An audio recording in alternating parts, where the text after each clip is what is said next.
monoglycerides.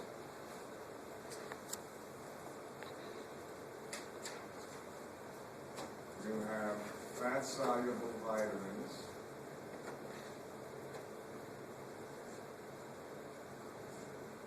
C, E, A, K. And then down here I'm going to put glycerol.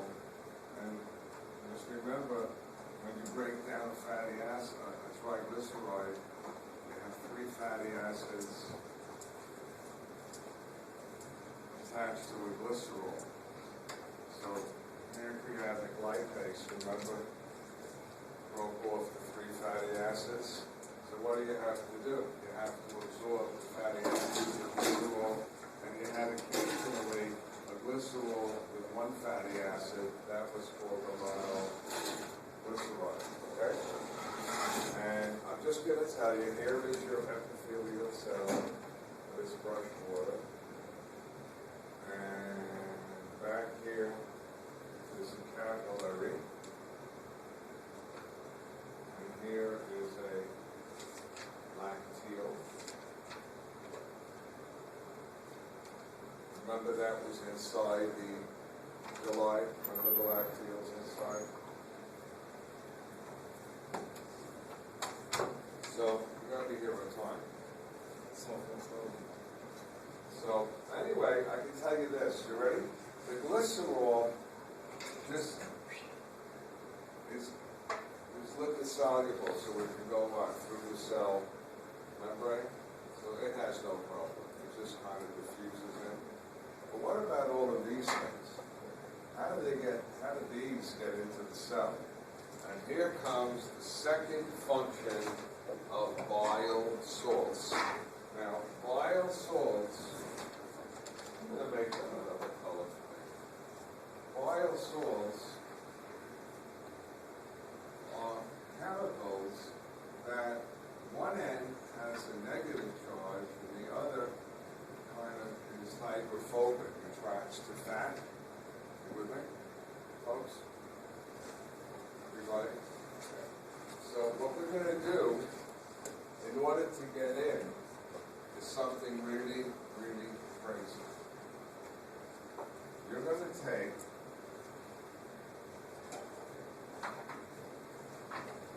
the fatty acids, I'll make them look like this. You'll take the monoglycerides, I'll make them look like this. And I'll use the letter V for the vitamins. How's that? Okay? Everybody with me? And also you absorb, I forgot to do it in my other class, some cholesterol. You have cholesterol. So let's use little C's for cholesterol. And for the bile salts, I'm just going to use this funny looking thing. And what's going to happen is you're going to take a whole bunch of fatty acids and monoglycerides and fat-soluble vitamins. Remember, they all love each other with cholesterol. Because why do they love each other? They're all what? Lipids, right? Folks, remember last term? Hydrophobic, remember? Lipids love lipids. And they're all going to get together, and guess what's going to surround them?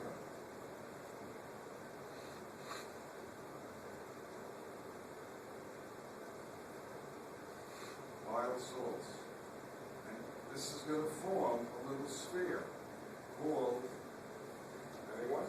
Myself. Say again? Myself. Myself.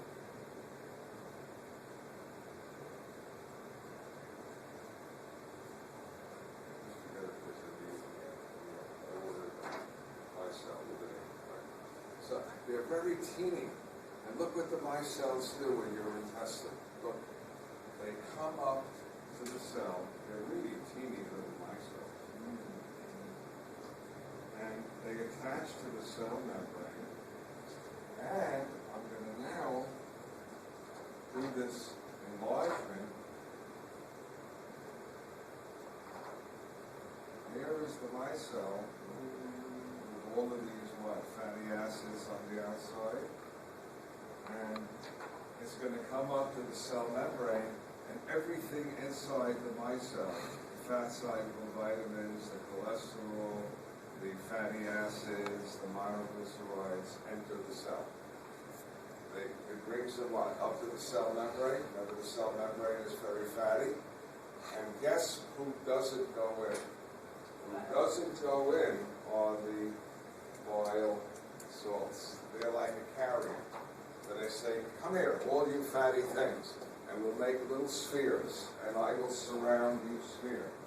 And the way I will get you to the cell membrane, it's a watery environment. Listen to me. It's a watery environment, in the intestine. And who is soluble in water? Bile salts. Remember, one part has a negative charge, it will attract water, and the other part is what? That's sticking in, is attracted with fat. Cute, like a little ferry service.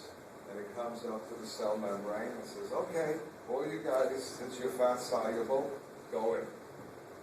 You all with me? Now, something strange happens. One of the strangest things. Inside, you got all these fatty acids. You got your glycerol, which came in. And an enzyme is going to take the fatty acids and attach them to the glycerol.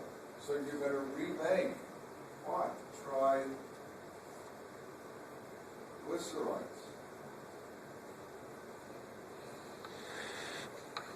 Isn't that crazy?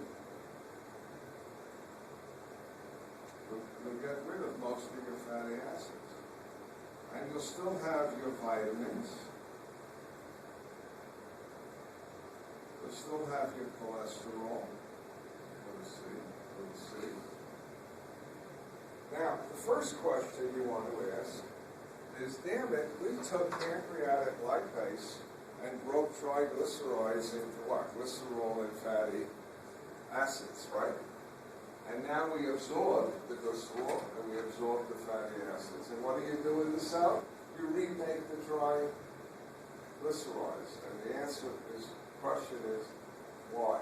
Well, triglycerides are too big to get through the cell membrane. That's why you had to break them down. You can get a monoglyceride in, but not a tri. So far, you with it? And so once they're in, why do you remake triglycerides? Because that's what you're going to transport in your blood. It's easier to transport one molecule of fat, a triglyceride, than what? Glycerol plus 3 fatty acids and synthesize them where? Somewhere else. Now comes the craziest thing of all. Ready? Inside the intestinal cell, what do? Holy mackerel, it looks like a repeat. You take all of the triglycerides plus the fat-soluble vitamins and a little cholesterol, and they get gathered up. They like each other because they're all what? Fat. And then an enzyme comes along and it wraps this in protein. Holy mackerel. Wraps the whole thing in protein. Makes a sphere. This is protein. And the whole thing is called a chylomicron.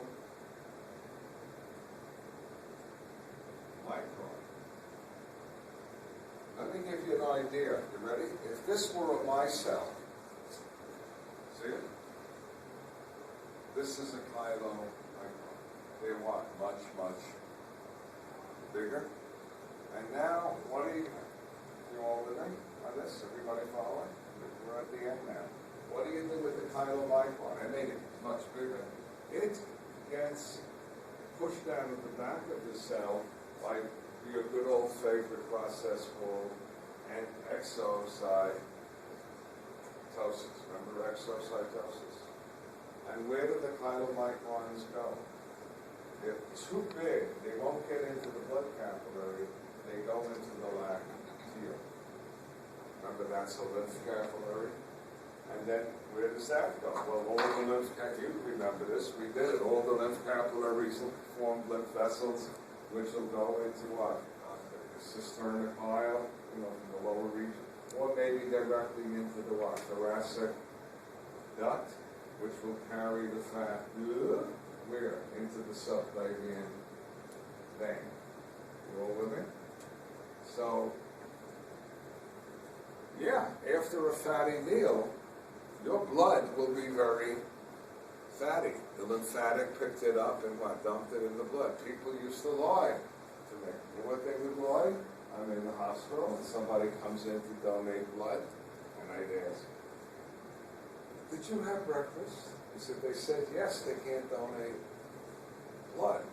Particularly if they had things like what? Coffee with cream and bacon.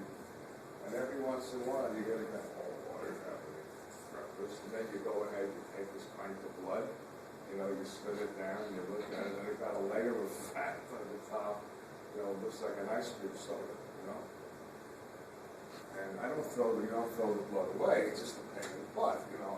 There's a little tube that connects, a little thin tube that I can open up, and then I have